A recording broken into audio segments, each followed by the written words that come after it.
రాష్ట్రం అప్పుల పాలైందని మాజీ మంత్రి కొనతాల రామకృష్ణ అన్నారు. అసలు రాష్ట్ర ప్రభుత్వం బడ్జెట్ల ద్వారా ఎంత అప్పు చేసింది, కార్పొరేషన్ల ద్వారా ఎంత అప్పు చేసింది, అప్పుకు వడ్డీ ఎంత కడుతున్నారు, వడ్డీలు కట్టడం నిమిత్తం ఎక్కువ అప్పులు చేస్తున్నారన్న దానిపై శ్వేతపత్రం విడుదల చేయాలన్నారు. 6 లక్షల కోట్లు ఏదో అంటున్నారు, కానీ వాస్తవానికి కార్పొరేషన్లు తీసుకున్న అప్పులు కూడా కలిపితే 10 లక్షల కోట్లు అంటున్నారు. అసలు వీటి మీద ప్రభుత్వం శ్వేతపత్రమే పెట్టాలి కదా. పై వాళ్ళు చెప్పింది తప్పు అంటే శ్వేతపత్రం ఇచ్చి ఏ కార్పొరేషన్ ద్వారా ఎంత ఉంది, గవర్నమెంట్ గ్యారెంటీల ద్వారా ఎంత ఉంది, అవన్నీ ప్రకటించాలి. ఇవన్నీ ట్రాన్స్పరెంట్గా ప్రజలకు తెలియాల్సింది. హైకోర్టు కూడా చాలా విషయాల్లో సందర్భాలు చెప్పింది, అన్ని జీవోలు మీరు ట్రాన్స్పరెంట్గా ఉంచాలి, ఇవన్నీ దోబూచలాటలు ఎందుకు అనేసి. అందువల్ల ఇవన్నీ కూడా ఒక శ్వేతపత్రం రాష్ట్ర ఆర్థిక పరిస్థితిపై, రాష్ట్ర ప్రభుత్వం బడ్జెట్ రూపంగా తీసుకున్న అప్పులు ఎంత, కార్పొరేషన్ల ద్వారా తీసుకున్నటువంటి అప్పులు ఎంత, ఇవన్నీ స్పష్టంగా తెలియపరచాలి.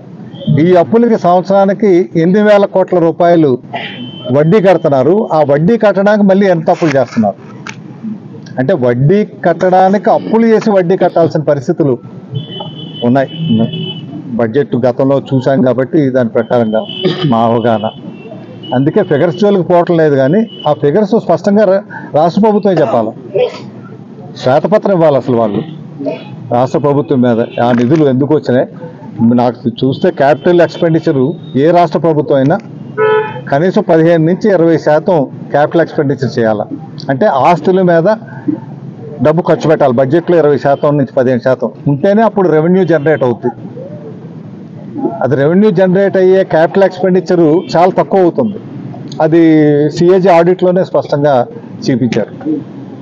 అందువల్ల సిఏజీ ఆడిట్లో అయితే చాలా చూస్తున్నామండి అవన్నీ కూడా.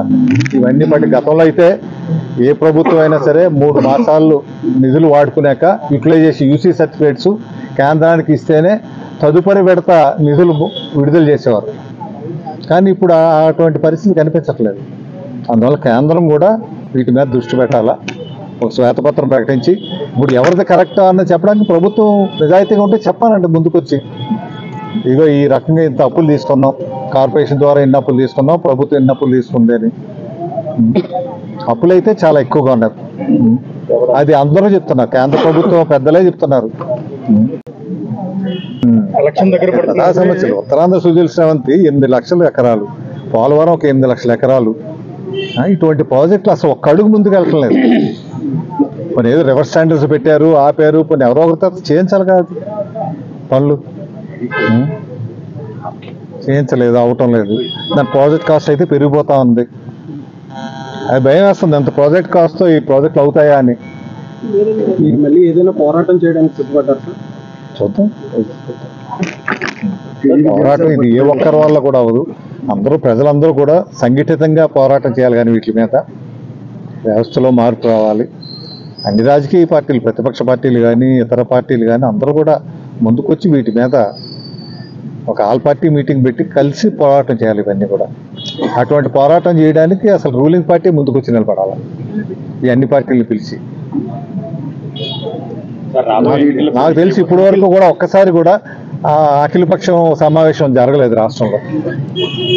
ఇటువంటి కీలకమైన ప్రజా సమస్యల గురించి పెట్టాలి కదా.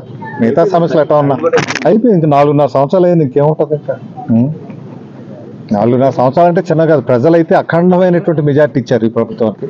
151 ఎమ్మెల్యేలు 175కి చిన్న విషయం కాదు. 51%, 50 నుంచి 51% ఓటింగ్ పర్సెంటేజ్ వచ్చింది. అసలు అంత పర్సెంటేజ్ వచ్చింది నేను ఎప్పుడు చూడలేదు. బహుశా ఈ రాష్ట్రంలో అంత హయ్యెస్ట్ పర్సెంటేజ్ వచ్చినటువంటి ప్రభుత్వం ఈ ప్రభుత్వం. అంత ప్రజాదరణ ఉన్నటువంటి ప్రభుత్వం ఎందువల్ల ప్రజా సంక్షేమ కార్యక్రమాలు, ప్రజలకి ఉపయోగపడేటువంటి అభివృద్ధి కార్యక్రమాలు చేయలేకపోతే, ఉన్నవి నిలబెట్టుకుంటే చాలు. కొత్తగా ఏం తీసుకొచ్చారని అడగట్లేదు, ఉన్నవి ఎందుకు నిలబెట్టలేకపోతున్నారు. దీని మీద ముందు ప్రజలందరూ కూడా స్పందించాలి. ఇవన్నీ కూడా మనం కాపాడుకోవాల్సినటువంటి అవసరం ఎంత ఉంది. ఈ జాతీయ సంపద, ఒక స్టీల్ ప్లాంట్ అన్నది ఒక విశాఖపట్నం ఉత్తరాంధ్రకు సంబంధించి కాదు, ఆంధ్రాకి సంబంధించి కాదు. ఇది జాతీయ సంపద. ఇది భారతదేశానికి ఎంతో ప్రతిష్టగా ఉన్నటువంటి స్టీల్ ప్లాంట్ ఇది. ఈ జాతీయ సంపదను కాపాడుకోవాల్సినటువంటి అవసరం ఎంత ఉంది. ప్రైవేటీకరణ చేసి ప్రైవేట్ వ్యక్తులకు అప్పగించడం కాదు ఇవన్నీ కూడా.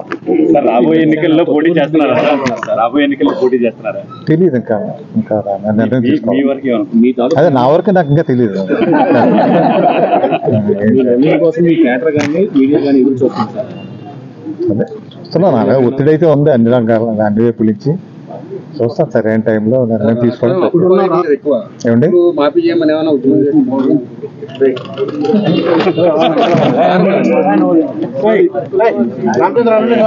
సార్ ఇదే ప్రభుత్వ విధానాలు వ్యతిరేకిస్తూ టీడీపీ జనసేన పొత్తు పెట్టుకుంది సార్. దాంట్లో మీకు అప్పులు అన్న